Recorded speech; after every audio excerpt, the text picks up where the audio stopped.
What's going on, guys? Welcome to another tank build video. Today I'm going to be going through my Necromancer dungeon tank build. The Necromancer is an extremely useful class thanks to some of the buffs that it has access to, in particularly the Colossus ultimate that it has, which gives major vulnerability to your enemies. And because of that, it makes it extremely useful in PvE content, especially as a dungeon tank. So in this video I'm going to show my full setup that I run for dungeon content, and just as a reminder, if you do watch any of my videos and you find anything useful, please do leave a like on the video, please subscribe to the channel, and as always leave a comment if you have any questions for me on anything PvE or tank related. So let's have a look at the build. So first of all, I'll start off with my race. Now straight away want to say that the race that I am would not be my first choice. My first choice for race on a Necromancer would be a Nord.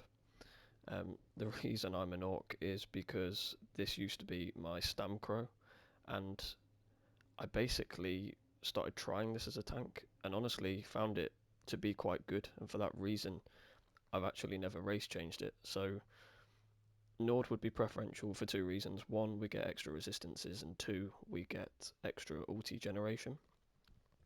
However, on my Orc, surprisingly, it's actually quite good. So I get 1k stamina, I get a little bit of health, and every time I do damage, I get health back every 4 seconds. And on top of that, I also get reduced cost of sprint and increased movement speed. Now, because the Necro is often used as an off tank in trial content, the movement speed and reduced cost of sprint, especially for things like Vast Hard mode as an off tank, is really beneficial. And for that reason, as an all-rounder class or race, for a Necro, I actually quite like the Orc, so I've kept it on. But again, my first choice would be a Nord, so go with that if you're making a new character. In terms of Mundus stone, I'm running the standard Atronach. This is basically always my choice for Mundus stone on any tank for that matter, not just a Necro, so that's what we're running. For our slottables, first of all, with food, you've got a couple of different options. You've got food that are going to give you max resources, like Bewitched Sugar Skulls and Longfin Pasty. The only differences between the two are Bewitched are a little bit more expensive, but they also give you a little bit of health recovery as well. So these foods are going to give you the max resources, which is my personal choice. I do normally like to have higher max resources, and so I run Bewitched Sugar Skulls. The alternative, if you don't want to go for high max resources and you'd rather have a bit more recovery, is you can run either Jewels of Misrule or Smoked Bear Hunch. Again, the difference between the two is Smoked Bear Hunch is more expensive. In this case, it's a lot more expensive, but it also does give you health recovery as well. So try both out and see which one works best for you. For potions, I'm running the Crown Tri-Stat Pots. This is going to give me instant health, mag and stam back, and then also is going to give me the recovery elements of those three as well. If you don't have a lot of the crown ones, you can use the player crafted ones, which are these here, the Essence of Health. They do exactly the same thing. They give you instant health, mag and stam back, and then also give you the 3 recoveries.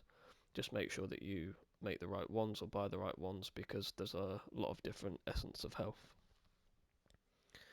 So in terms of what gear I'm running, the sets are maybe going to depend on how you set up your group, but the first 5-piece set that I'm running is Powerful Assault. In dungeon content, I find this to be extremely useful. What it's doing is whenever we use a assault ability in combat, we're going to give our DDs extra weapon and spell damage for a period of time, so it's giving us constant sort of burst damage. So I always like to run Powerful Assault in dungeons. Now often the second 5-piece set that I run on my dungeon tanks is Turning Tide. However, because we're on a Necro and our Colossus ultimate is giving us the major vulnerability that Turning Tide would normally give, we're not going to use Turning Tide, and we're instead going to use Drake's Rush. So this is whenever you bash an enemy, you're giving them major heroism to your group. So we basically bash an enemy, major heroism for our group, and we're going to give them a nice amount of ultimate back. So that's the second 5-piece set that I'm running. For my monster set, I'm running Archdruid, which is also giving major vulnerability, the same as Turning Tide and the same as our Colossus ultimate. However, your Colossus ultimate is not going to be 100% uptime, so that's the reason I'm using this to kind of fill the gaps. You can absolutely swap this out. I run with an Arcanist, healer or DD in my group that's running Zena's Empowering Disc. That's giving minor courage, which is another really nice one to run. It's the same buff that the Yolnahkrin 5-piece set gives. Now, if you don't have an Arcanist in your group, you could swap Archdruid out for Magma Incarnate, which also gives the minor courage as well. So that would probably be my second choice of monster set. Now on the front bar, we're running the Master's Sword and Shield. What this is doing is whenever we use our main front bar taunt puncture, we're going to get health back and also get the physical and spell resistance as well. So this is a really nice set to run on any tank except for probably the Arcanist, because we don't use puncture as our front bar taunt. So that's what we're running. Now I'm running 5 heavy on the chest, the waist, the hands, the legs and the feet, so all my Drake's Rush pieces. And then I'm going 1 medium on the helm and 1 light on the shoulders. So we've got 5, 1, 1. In terms of my front bar, in terms of all of my traits, I'm running a decisive front bar one-handed weapon. This is going to give us a little bit of ultimate back so that we can get our Colossus back a bit quicker. And I'm running an absorb stamina enchantment on that just to help my stam sustain slightly. I've got sturdy on the shield with a tri-stack glyph. If you can afford to, go tri-stack glyphs on all of your body pieces, including the shield. Sturdy or divines, I would say, are the best 2 traits on this. I personally run a number of sturdy pieces and a number of divines. And then I'm also having a couple of reinforced pieces as well on the big pieces, like the chest and the legs. The reinforced pieces are helping me get my resistances up a little bit. They're a little bit lower on my Necromancer. If you are a Nord, your resistances should be okay, but I would still probably go for the 2 reinforced on the chest and legs. And then, as I say, I've got a number of sturdy and divines pieces on the other body pieces. And then for my back part, Ice Staff, I'm running infused with a Crusher enchant. This is going to help us proc the Crusher enchant with basically reducing our resistances of whatever we apply it to. So this is pretty standard on a tank to have infused Crusher on the back bar. Again, Divine sturdy with all tri-stack glyphs. I do have a couple of small pieces with health glyphs, but if you can afford to, then put tri-stack glyphs on everything. It's definitely the better option overall. And then for my jewellery, I'm personally going with the infused trait. You can go with harmony, but I find that in dungeon situations I have less synergies available to me, so I tend to run infused instead, and I'm running reduce magicka cost of spells on all of them. We're using quite a lot of mag skills on a Necro, and it can take quite a toll on our mag sustain, so for that reason I find that these glyphs work quite well. For the champion points, I'm running standard blue tank CP. Again, I don't really stray from this very often. So we're running the 4 CP that mitigates the 4 types of damage that we're going to take. So reducing our direct damage from Ironclad, reducing damage we take from damage over time from Enduring Resolve. Duelist Rebuff reduces our single target damage that we take, and Unassailable reduces the damage we take from AoEs. For the red CP, this is going to depend on the content that you're doing. That's always the case with red CP. The 2 at the bottom I always keep on, so Boundless Vitality so that I have the max health target that I want, and Fortified to increase my resistances. Again, they're not that high on my Necro, so Fortified is definitely worth running. The rest of them, you have a number of options depending on what content you're doing. If you need to be quite fast in a particular fight, then celerity is a great option. Sustain by suffering is going to help our sustain by giving us recovery elements whenever we are under the influence of a negative effect. Brace and anchor, if you don't need to be particularly mobile or fast in a fight and you're taking a lot of damage, then this is a really nice one to run because it's going to help our block mitigation. If you need to do a lot of roll dodging, then expert evasion is going to give us a free one every 30 seconds, and slippery is also another nice one to mention, where we automatically break free if we get stunned. So these are all kind of good options to run. It really depends on the content, but I do keep the bottom two on all the time and then choose a selection of the other ones depending on the content that I'm doing. For the skills, so on my front bar, first of all, this is my ads setup, so I'm going to change 2 skills in total when I come to bosses. I'm running Silver Leash. This is my ad control skill, so whenever I'm doing ad pulls, I can pull ads that are further away, like ranged ads, to me to help them die quicker. Unnerving Boneyard, this is my area of effect major breach skill. So whenever I cast this on the ground into a group of enemies, they're all going to be affected with major breach, which is reducing their resistances and causing them to take more damage. You can run Caltrops as well if you find that your mag sustain is challenging. Caltrops does the same thing, but it costs stamina instead of mag.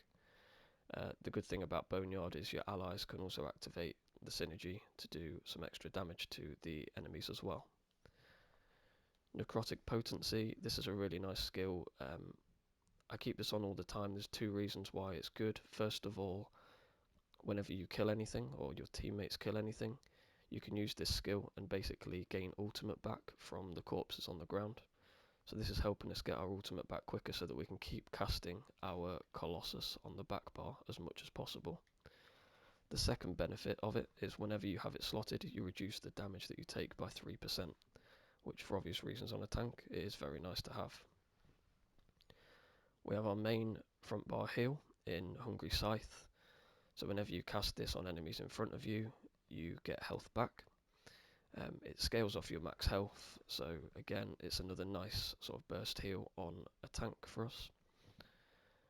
Our front bar taunt is Pierce Armor. This is standard for basically any tank other than an Arcanist. This is also proccing our Master's Sword and Shield that we spoke about before. And what this is going to do is taunt enemies towards us, and it's going to inflict both major and minor breach on them as well, reducing their resistances. Now, the reason why we have 2 sources of major breach is this is what we'll use more in a big group of enemies, so that we don't have to run around stabbing them all with Pierce Armor.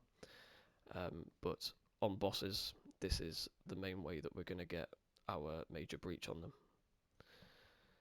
We have Replenishing Barrier on the front bar. We're most of the time not going to use this because we're going to use our Colossus. However, the reason why we have it slotted on the front bar is because from the support skill line, the first passive Magicka Aid gives us extra mag recovery just for having that slotted. So it's a no-brainer to have that on there just for the extra mag recovery. On the back bar, we're running Elemental Blockade. This is what we're using to proc that Crusher enchant that we're running on our back bar, our ice staff. So whenever you put this down to the closest enemy, we are reducing their resistances using that Crusher enchant. We're then running Spirit Guardian. This is quite a nice skill because it's going to reduce the damage that we take by 10%. 10% of that damage is transferred to your ghost, and it's also going to heal either yourself or an ally in your group as well over time. Balance is our main source of major resolve. You do have an alternative on a Necromancer in Beckoning Armor. This is probably the better option overall for ad pulls, Beckoning Armor, because whenever you get hit by an ad, it pulls them in. However, I find the mag sustain can be a little bit testing on my Necromancer, and so I prefer to run balance. And for bosses, I would definitely run balance anyway. If you do play on a PC or you've got time, you can switch Beckoning Armor while you're doing ad pulls and then switch to balance for bosses. But personally, I just stick with balance all the time. Then we have Resolving Vigor. This is what we're using to proc our Powerful Assault on our back bar. So this skill does have to be on your back bar because that's where our Powerful Assault Ice Staff is. That's where we complete the 5 pieces of that set. So that skill needs to be on your back bar. It's also a nice heal over time for yourself. And this is going to give us our minor resolve. Now, you can run Echoing Vigor, but again, because my resistances are a little bit lower on this build, I'm running Resolving Vigor to get my minor resolve, my last 3k resistances. Now, Pulsar is the other skill that I am going to swap out when it comes to bosses. I said there's 2 skills in total. The first one was Silver Leash. The second one is Pulsar. We're running this on ad pools so that we can reduce the health of the ads that we apply it to. So whenever you've got the ads around you, you use Pulsar, reducing their health. So that's a nice skill to use for ad pools. And then our back bar ultimate is of course our Colossus, and this is what we're using to give major vulnerability, which massively increases the damage that all your enemies take. We want to use this basically on as many ad pools as possible and as frequently as possible on bosses. And between the downtime on that, that's when you can proc your Archdruid Monster Set with a heavy attack. In terms of the 2 skills that I swap out for bosses, so again, just to reiterate, this is my ad setup. When it comes to bosses, I'm swapping out Silver Leash for Agony Totem. Agony Totem has given us 2 benefits. So first of all, it's going to give us minor protection to us and our group. And then secondly, your allies can also activate the synergy that it gives in order to apply minor vulnerability to the enemies. Now, if you get minor vulnerability from another source, maybe you've got a Warden Healer that's applying Fetcher Infection, maybe you've got an Arcanist running Rune of Colourless Pool, then you can potentially drop Agony Totem. However, the minor protection is nice in itself, so that's what we're generally going to run. The second skill that we're going to swap out is Pulsar, and I'm swapping this for Destructive Clench. The Frost Clench is going to do 2 things for us. First of all, it is our back bar taunt, and it's got a further range. Well, it's got a much further range than Pierce Armor, which is actually a melee taunt. But it's nice to have a ranged taunt for bosses, depending on which boss it is, of course. But then this is also inflicting major maim as well. So it's got its benefits, it is worth running. Finally, on to the attributes. The way that you set this up is depending on how you've set your gear up, the sets that you're running, the glyphs that you're running, etc. This is always the last bit that you want to do on a tank. So first of all, get all your gear on, put your food on and everything like that, and then the first thing you want to do is put your health attributes in to achieve a health target that you're comfortable with. For my case, I've aimed for about 38k health, so I've put in attributes until I achieve that, and then the rest I'm putting in a number into stam and mag so that they're both fairly high, but I want my stamina to be a little bit higher. So I've got about just over 25k stam and around 24k mag. So just put them in to get them up as much as you kind of need them. I also just wanted to very quickly go through the character sheet. So our resistances when we proc our major resolve and minor resolve, they're sat around about the 28k mark. For dungeons, this is perfectly sufficient. If you are a Nord, which would be again my first choice of race, then you'll be sat just over 30k resistances on both, which is definitely enough for dungeons. If you're not a Nord like myself and you're sat around 28k, you can put another 2 reinforced pieces on. So I run it on the chest and legs, but you can also put it on the boots and the helmet so that you run 4 reinforced, and that will help put your resistances up just that little bit higher. But again, sat at about 28k is perfectly fine for dungeon content. You can see the recoveries are also a little bit lower compared to that of other classes. However, we don't have a lot of stamina skills slotted on our bars. We only have Resolving Vigor, we have Pierce Armor, which is our melee taunt, and then on ad pools we have Silver Leash as well. And the stam recovery that we have is more than sufficient to deal with those. From a mag sustain point of view, we have balance slotted, which is going to give us magicka back every time we cast it, which costs health to use. So we have essentially infinite mag sustain there, and that works really well. And then from a health recovery point of view, we have our Bewitched Sugar Skulls giving us health recovery. We've then also got the Spirit Guardian and Resolving Vigor constantly giving us health back, as well as the Master's Sword and Board set as well. Every time we puncture, we're going to get health back. So all in all, the recoveries work out absolutely fine.